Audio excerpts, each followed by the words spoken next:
Hey guys, this is Dave Henderson again, the founder of MYeBook, and this is day 2 of the Frankfurt Bookfair 2018.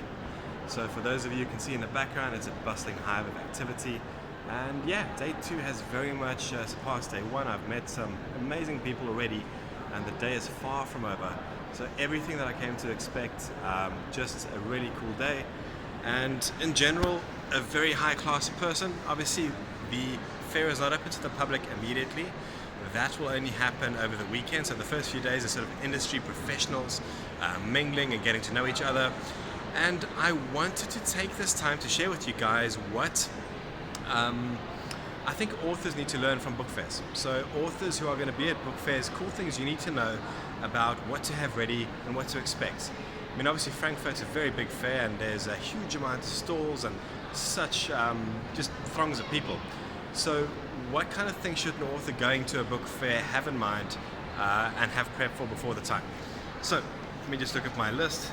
I think the first thing I want to talk about is having books to sell. So while I've been sitting here, I've noticed that although some of the people pop by and are potential partners and potential people in the industry to know, some of them actually just want to buy books.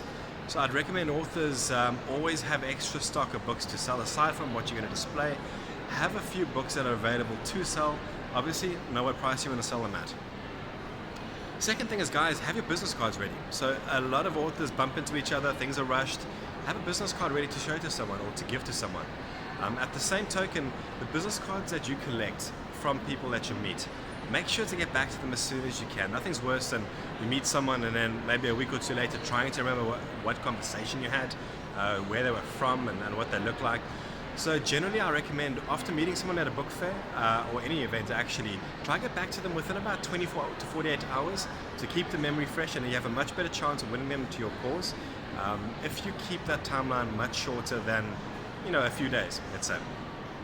So next up, guys, and this is especially more important for bigger book fairs like Frankfurt, so dress comfortably, and by comfortably I mean shoes in particular.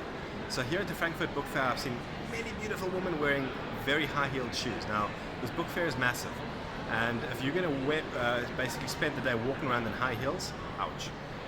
Yesterday I counted over 12,000 steps, and I visited maybe 40% of what was happening back here. So just know that you're going to be walking around a hell of a lot, and at least have a spare pair of shoes that you can change into, rather than just the fancy-looking business shoes. Another one that should be obvious, but it's not as I've seen so many authors here not using it properly, is have other stuff available for people other than your books. So many people I think rock up and it's purely a selection of purely a selection of books in your store. Have other stuff to engage people with. I mean, you don't want to be Joe Average here at the book fair and just have, for example, a few books on the stall. What happens if you're busy? What happens if the person walks in, you're talking to someone else, they browse, they look at the cover, they look at the back, they leave. So consider having other things available for people to engage with, interact with, so that they get a good idea of what you are offering. So things like a tablecloth. Things like, how about a slideshow on a tablet, an iPad, or a bigger TV screen if you're lucky enough to have that. What about sweets? Sweets work really well. So if you have a bowl of sweets at your table, I mean, who doesn't love sweets, right, guys? So have a bowl of sweets to attract, those people walking past into your store. Things like a big banner, a big pull-up banner. Those don't cost too much. I know in South Africa, the better quality banners are about $1,000, $1,500, just to advertise who you are and what it is exactly you're selling. Whether it's just your book or whether, it's something a bit more. Maybe you offer workshops around the book as well. Okay. Guys, how you dress is quite important. Don't waste the opportunity to make an impact on people. So think about having some sort of branded, I'm trying not to say uniform, but some sort of branded clothing, whether it's just a logo, whether it's the title of your latest book. Have something that shows you're a little more professional than the other people. Too many people rock up in sort of short pants and slops. Yeah, sometimes I want to be that person, but consider putting a little bit of extra effort into wear something that looks professional, but something that has a brand. It just gives off that much better impression.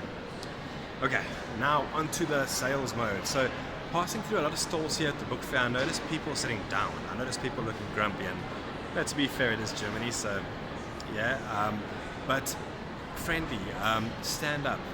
engage with the people walking by. And obviously I get it, the book fair is quite long, which means you can't always be up and smiling and happy, but basic body language counts a lot. So I've walked past a lot of stalls where I would have walked into, but the person was frowning, staring at their phone, arms crossed, and especially with the smaller stalls where you can't really avoid being in close bodily contact with that sort of body language, you tend to avoid it, right? People tend to avoid that sort of unfriendly looking. So stand up, be warm, engage people. And remember, when the person does openly talk to you and they sort of opened up and they're chatting, don't go for the kill, guys. So don't go for the immediate buy my book, or whatever it is you might be selling. Always, and this is more of a personal thing, but I hope you agree, go for the relationship first. If you can do business and help the person, great. But don't make it your primary concern. Chat with the people and have a cool conversation, and if you find out at the end that they can benefit from your book, your service, go for it, but never go for the throat. It just comes off cheap and sort of dissuades people, and it'll make you feel like no one's really interested in you as well. Okay, now for the longer book fairs, I'm finding this out at Frankfurt. Bring food. Have some food available. It's a very long book fair. The days stretch from sort of 8 to about I think 6 o'clock. 6:30 was yesterday. So here at the Frankfurt Book Fair, us South Africans are paying in euros, which is ouch. And basically the food obviously is standardized pricing, which is fairly high even for Frankfurt standards. So bring a bit of food just so that you won't starve, to help you on the budget, especially if the event like Frankfurt extends over a couple of days. Another thing to think about, which I didn't realize before, was internet. So here at Frankfurt, the internet was very expensive to access. I'm using the free internet and I'm suffering as a result because of it. The free internet is overloaded, it's intermittent, and as a result I've had to cut short a few interviews that I would really have liked to give more attention to. Okay, we're almost there. Have a power outlet, guys. So if you're going to spend longer days, and the foot traffic on certain days might not be as busy as other days. So some days very busy and you're up and you're standing and you're interacting with people, but some days it's going to be quieter. Having a power outlet nearby means you can open up the laptop and work. If you're silly enough to own a Mac, it means you can pretend to work. So have a power outlet to charge your phone, to charge your laptop, just so that you can be productive on the quieter days.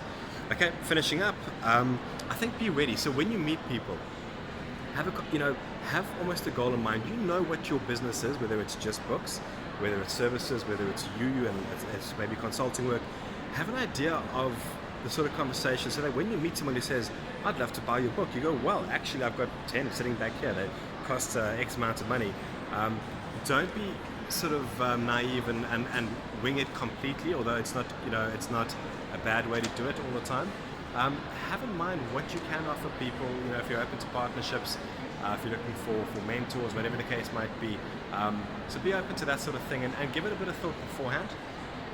Okay, just to finish up, the final point, which I actually think is one of the most important, is never waste an opportunity for a bit of personal branding. So let's say you come to the event and you don't get to meet the people you might want to meet, and maybe you're feeling a bit sick and a bit off.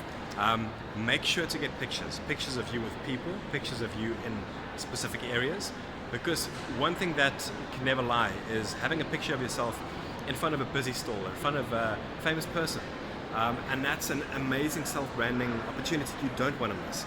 So walk around, and where you spot someone, don't be afraid to say, hey guys, would you mind if I take a quick picture with you? It's a bit of embarrassment over a few seconds, but it gives you some great content for social media, for your website, to go, hey look, I stood next to this really important person. And so specifically, although I know over the next few days not everyone's going to be my customer, I'm looking out for people, industry players, and I'm making sure that I get pictures, business cards, to be able to name drop at a certain point. And although it comes across as a bit weird, trust me guys, never waste an opportunity to get that picture with someone else. It will come in useful later on while you're building your business. So this is Dave from the second day of the book fair. I hope the tips have been amazing. If you like them, please give me feedback. I will speak to you on day number 3. Over and out.